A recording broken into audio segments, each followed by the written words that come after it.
Hi there, my friends across the Western Pacific. It is currently the morning of the 10th of April, 2023. I hope you had a fantastic Easter holiday out here. Today, we are talking about, you can see here on the Japan Meteorological Agency map, potential new tropical depression. This is their 48-hour outlook map. This is still a low pressure area, but they do expect it to wrap up into a tropical depression over the next 48 hours. Taking a look at satellite imagery right now, though, we still have kind of a broad circulation. It's not completely tightened up, and that's why still kind of declaring this a broad low as it passed over Yap and Palau, bringing pretty decent showers the last few days.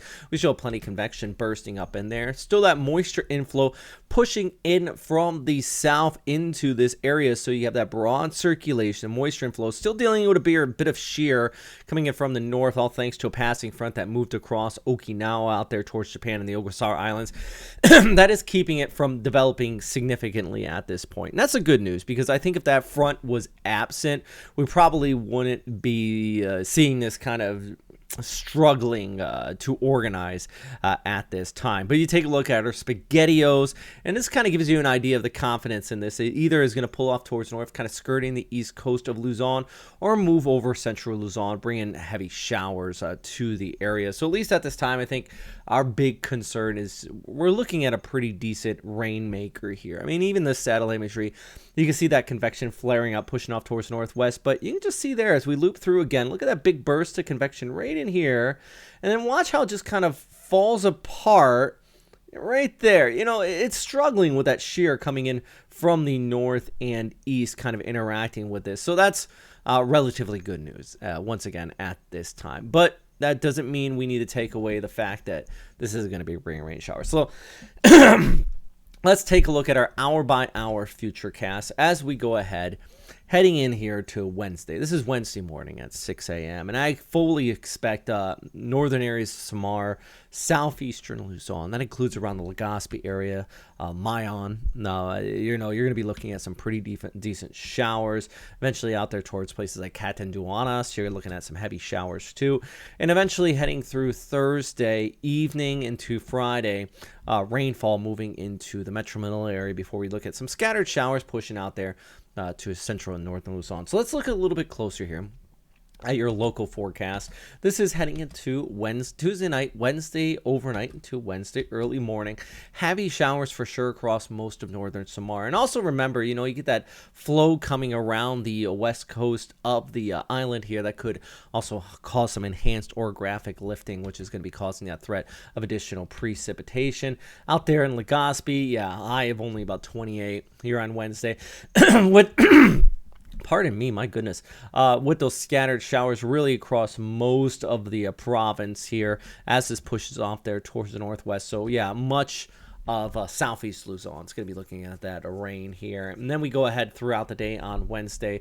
A lot of this low just continues to shift off towards the north and west. In places as far west as Mindoro, start to see a bit of showers, but definitely going to see the increase in rain. This is my Thursday. About midday into the afternoon, we see even the showers work out there to places like Cavite and also into the Metro Manila area. The good news, the further west this goes, in north for that matter, the more shear it's going to interact with. So by the time we head into the weekend, I still fully expect showers kind of across parts of central and northern Luzon, but it does look like it should start to back off in intensity, with the heaviest of that precipitation being in southeastern Luzon and northern Samar. Don't forget signal force warnings, even if they're not issued, if Pagasa doesn't call this a tropical depression, we still have those rainfall warnings which will be issued, and that's when you're going to be talking about yellow, orange, and red. And if you are issued those red rainfall warnings, it does mean that it could be about 30 millimeters or more in a 1 hour span. So that's enough to definitely cause some flooding, and don't downplay the threat of flooding, not only on land, but also if you're going to head out on any ferries or anything like that. Just be smart, guys. It's these storms like this that they tend to sneak up on us, and I think people, they kind of get caught off guard because it's not getting the full press, especially if it doesn't get named. It doesn't get all the hype, but it still could be just as potent. So Wednesday night, Thursday, showers here across the Metro Manila area. Anyways, it's a quick look, guys, because we're going to continue to watch this. And if we do start to get those warnings, I'll put a new video out on it. If you want to help support this channel, check out Western Pacific Weather on Patreon, or you can check out our PayPal as well. Links are both all, down below. So yeah, but at least for now, if we just go real quick to Pegasa's web page, you kind of see, they don't have any warnings in place at this time. This is just checking it as of early Monday morning.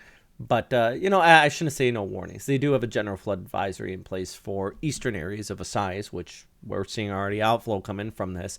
But we don't have any tropical-related activity, at least at this time. And JTWC still calling this Invest 90W.